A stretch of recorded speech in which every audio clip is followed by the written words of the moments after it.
Salut, j'espère que vous allez super bien. On continue sur la partie 2 du thème Dieu de mes délices. C'est un super thème. Donc la dernière fois qu'on a fait la première partie, on a abordé plein de points. Et sur cette deuxième partie, vraiment, il y a d'autres points vraiment que je vais te laisser comme ça. Il y a tellement de choses, beaucoup de choses que j'ai préparé dans le deuxième point, Dieu de mes délices. Et il y a un verset qui est un peu le fil rouge de tout ce que je vais partager sur cette deuxième partie. C'est au verset 5. Recommande ton sort à l'Éternel et mets en lui ta confiance et il agira. Donc on est dans le psaume 37 et la semaine, sur la première partie, on avait vu le verset phare, c'est fais de l'Éternel tes délices, il te donne ce que ton cœur désire. On a vu que notre cœur ne désirait qu'une seule chose, indépendant même de notre volonté, c'est que l'homme a été créé par Dieu pour faire du bien. Et recommande ton sort à l'Éternel et mets en lui ta confiance et il agira. C'est aussi comprendre que le sort de l'homme, indépendant même encore de lui, indépendant, c'est que son environnement l'emmène toujours à faire du mal. Et vraiment pour cette introduction, je te fais quelques notes. Le sort du quotidien de l'homme est comment vivre en paix, premièrement avec lui-même et vis-à-vis de son prochain. Autrement, comment vivre sans aucun sentiment de culpabilité. Comment vivre avec une conscience tranquille. Plein de questions sont sur la table de l'homme et rapidement il est submergé car atteindre tous ses objectifs de lui-même, c'est vraiment impossible. Ce qui nécessite pour lui l'aide de Dieu. Recommande ton sort à l'Éternel, mets en lui ta confiance et il agira. C'est l'appel de l'homme à demander de l'aide à Dieu. En disant Seigneur, en disant Dieu de l'univers, le créateur de toutes choses. Tu sais que c'est pas évident, l'environnement c'est tellement facile à faire le mal et c'est difficile à faire du bien. Et c'est pourquoi je te recommande mon sort. Je te donne mon sort, je te dis voilà la situation. C'est pas que tu l'ignores, mais je te le recommande parce que tu es mieux placé pour me donner des clés pour faire du bien au lieu de faire du mal. Donc c'est vachement intéressant. C'est l'appel d'un homme qui reconnaît son désespoir et recherche de l'aide. Le sort quotidien de l'homme est que son penchant est toujours prêt à faire le mal. C'est-à-dire que si on suppose que l'homme est une balance et que sa main gauche il y a le mal et dans sa main droite il y a le bien, de toujours sa main gauche qui détient le mal sera plus utilisée que sa main droite qui a le bien. Le sort de l'homme est que indépendant de lui-même aime faire le mal. Et cette conséquence le détruit lui-même parce qu'il n'a pas été fait pour répondre à cette exigence. Donc on a vu que le mal détruit l'homme. C'est-à-dire que ça le détruit. Le fait de faire du mal, le fait de faire du mal se détruit lui-même. Mais si l'homme fait appel à Dieu, les choses vont aller d'une autre façon. Si l'homme revient vers son Créateur, les tendances vont complètement changer. Plus il se rapprochera de Dieu, plus il aimera faire le bien et plus il détestera faire le mal. Donc vraiment pour cette introduction, c'est de comprendre un petit peu cette exigence-là, le fait de recommander, de demander de l'aide à Dieu. Donc allez, on va aller directement dans les premiers points. Donc pour ce thème, cette deuxième partie de ce thème, il y a 3 points. Le premier point, c'est ceux qui font le mal ne subsistent pas longtemps. La conséquence ou encore le fruit de ceux qui produisent le mal, c'est qu'ils ne subsistent pas longtemps. À peine ils viennent, à peine ils disparaissent. C'est David qui nous dévoile ça. Et la deuxième partie, là où il y a vraiment plein de choses que je vais te laisser, c'est que Dieu prend plaisir à ceux qui font le bien. Et la troisième partie, on va conclure cette partie en disant que nous sommes appelés à demeurer dans cette promesse-là. C'est-à-dire que la promesse que Dieu a faite à l'homme, c'est qu'il puisse vivre sur la terre en faisant du bien et vivre vraiment, prendre réellement plaisir à vivre sur la terre. C'est-à-dire qu'on ne vit pas parce qu'on doit vivre, on ne vit pas parce que toutes sortes d'exigences, mais nous sommes appelés à vivre pleinement. C'est-à-dire qu'à construire pleinement, à créer des projets dans une paix totale et dans une joie totale. Voilà, nous ne sommes pas appelés à subir les événements, mais nous sommes appelés à gérer les événements. Nous sommes appelés voilà, que rien ne nous dépasse, mais vraiment contrôler. Vraiment, Dieu veut nous donner toute l'autorité de vivre pleinement. C'est dommage. C'est dommage de... Voilà. Il y a plein d'éléments comme ça que je vais te laisser. Et on va commencer directement par ce premier point. C'est que ceux qui font le mal ne subsistent pas longtemps. Mieux vaut peu de justes que l'abondance de beaucoup de méchants. Donc au verset 16. Car les bras des méchants sont brisés, mais l'Éternel soutient les justes. Mais les méchants périssent, et les ennemis de l'Éternel, comme les plus beaux pâturages, s'évanouissent. Ils s'évanouissent en fumée. Le méchant emprunte et il ne rend pas. J'ai vu le méchant dans toute sa puissance. Il s'étendait comme un arbre verdoyant. Il a passé et voici, il n'est plus. Je le cherche et je ne le trouve pas. Les rebelles sont tous anéantis, la prospérité des méchants est retranchée. Ça veut dire que, à l'inverse du juste, on va voir que l'appel qui est sur la personne qui aime faire le bien, c'est qu'il subsiste à jamais. Mais par contre, celui qui aime faire le mal, c'est fumé. C'est qu'il vient et il disparaît. C'est une étoile filante. Mais par contre, celui qui fait le bien, il demeure. Vous allez voir que c'est vachement intéressant qu'il y a plus d'avantages pour l'homme avec un grand H, il y a plus d'avantages pour un homme de faire du bien. Et qu'il y a tellement de richesses comme ça que Dieu déverse dans sa vie à faire du bien. Ceux qui font le bien, ils sont aimés. Ceux qui font le bien, c'est... Je laisse pour la suite, c'est vachement intéressant, je laisse la suite pour la... Donc, faire le mal est une exigence que l'homme ne peut pas supporter. C'est pas pour lui en fait. C'est pas pour lui, il ne peut pas le supporter. Faire ce que ta conscience au plus profond de ton être te dit que c'est pas juste. C'est-à-dire que le mal, c'est le fait de faire ce que ta conscience te dit de ne pas faire. C'est-à-dire que la conscience est vraiment indépendamment de toutes sortes de formes, indépendamment d'appartenance à quoi ou à ceci ou à cela. C'est vraiment quelque chose qui est au plus profond de ton être. Ecclésiaste 3 au verset 11, Dieu fait toutes choses belles en son temps. Il a même mis dans le cœur de l'homme la pensée, c'est-à-dire que la conscience, sa pensée de se rappeler que voici ce qui est juste et voici ce qui est... Donc c'est-à-dire que dans l'être de l'homme, il y a déjà quelque chose, il y a un cadeau que Dieu l'a déjà mis. Donc on ne parle pas de forme, mais ce qui est réellement dans la profondeur de son cœur, qui crie en lui disant « pas bien » est une exigence qui détruit de façon forte l'existence de l'homme. Donc faire le mal ou encore aller à l'encontre de la voix de Dieu au travers de sa conscience est une autodestruction pour l'homme. Bon, ceux qui font le mal ne subsistent pas longtemps. C'est pas compliqué, c'est plus tu fais du mal, plus tu te détruis. Mais voilà, on a une promesse qui est plus intéressante que ça, c'est que Dieu prend plaisir à ceux qui font le bien. On va voir que ceux qui font le bien ont vraiment une autre perspective de la vie et ils ont une autre perspective de percevoir les choses. Ils voient toujours le verre plein, ils voient jamais le verre à moitié. Ils voient toujours, ils voient au-delà de l'apparence. Ils voient au-delà des on-dire. Ils voient les hommes vraiment plus loin que ça. C'est-à-dire qu'ils ont des yeux vraiment plus loin. Ils voient le bonheur partout, ouais. Mais c'est vraiment ça. C'est-à-dire qu'ils ont une autre réelle perspective des choses. Ils ne jugent pas rapidement, mais ils se disent, il y a des projets de bonheur. Voilà, ils ont une autre perspective des choses. Donc, Dieu prend plaisir à ceux qui font le bien. On va voir un peu plus en détail comment Dieu prend plaisir à ceux qui font le bien et quelles sont les caractéristiques qui influencent les personnes qui aiment faire le bien. Voilà, c'est vachement cool. L'Éternel connaît les jours des hommes intègres et leur héritage dure jamais. Ils ne sont pas confondus au temps du malheur. Ils sont rassasiés au jour de la famine. Le juste est compatissant, il donne. Car ceux qui bénissent l'Éternel possèdent le pays et ceux qui maudissent sont retranchés. L'Éternel a fermé les pas de l'homme. Il prend plaisir à sa voix. S'il tombe, il n'est pas terrassé, car l'Éternel lui prend la main. J'ai été jeune, j'ai vieilli, et je n'ai point vu le juste abandonné, ni sa prospérité mendiant son pain. Toujours, il est compatissant et il prête à sa prospérité est béni. Détourne-toi du mal et fais le bien et possède à jamais ta demeure. Car l'Éternel aime la justice et il n'abandonne pas ses fidèles. Ils sont toujours sous sa garde, mais la prospérité des méchants est retranchée. Les justes posséderont le pays et ils demeureront à jamais. La bouche du juste annonce la sagesse et sa langue proclame la justice.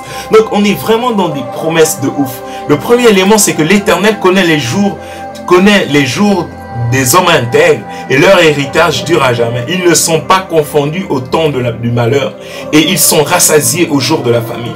Une caractéristique propre à ceux qui font le bien est qu'ils ne sont pas confondus dans leur façon d'agir.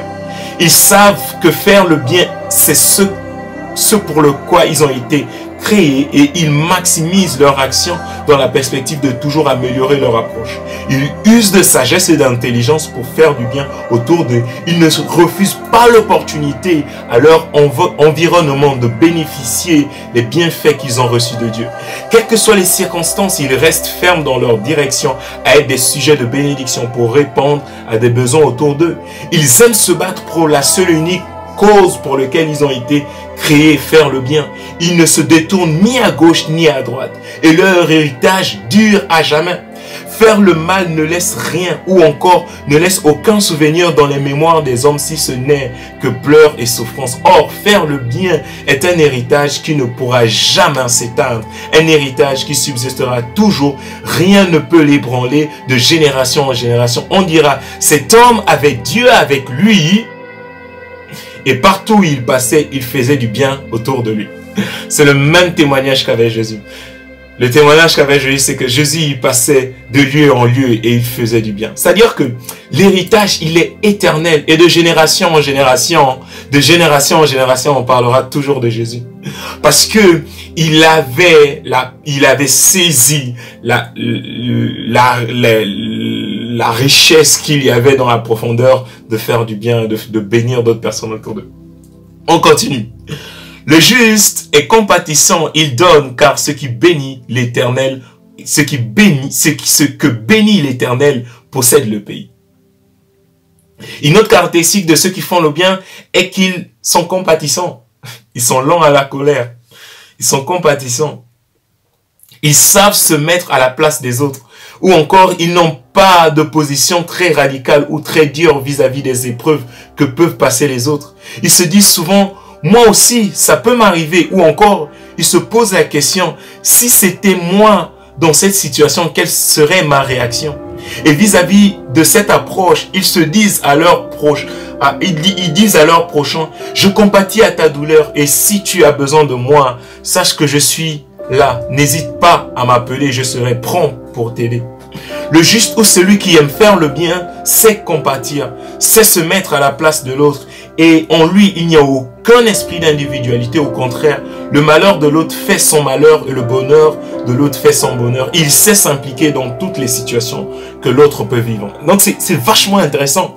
C'est-à-dire que celui qui fait le bien, il est vraiment dans une dimension où il a une intelligence complètement renouvelée. Il ne se braque pas, mais il réfléchit dans chaque circonstance et dans chaque situation comment agir de façon, comment Dieu veut qu'il agisse. On continue donc au verset 23. L'Éternel a fermi les pas de l'homme. Il prend plaisir à sa voix. S'il tombe, il n'est pas terrassé car l'Éternel lui prend la main. Une bonne caractéristique de ceux qui veulent se lancer dans cette aventure à faire le bien à leur prochain est qu'ils ne sont pas seuls car d'eux-mêmes, ils ne peuvent pas faire le bien. Mais Dieu est avec l'homme qui prend plaisir à faire le bien. Autrement dit, il ne résiste pas à la voix de sa conscience qui lui dicte ce qui est juste ou pas. Mais il se laisse simplement conduire dans cette direction.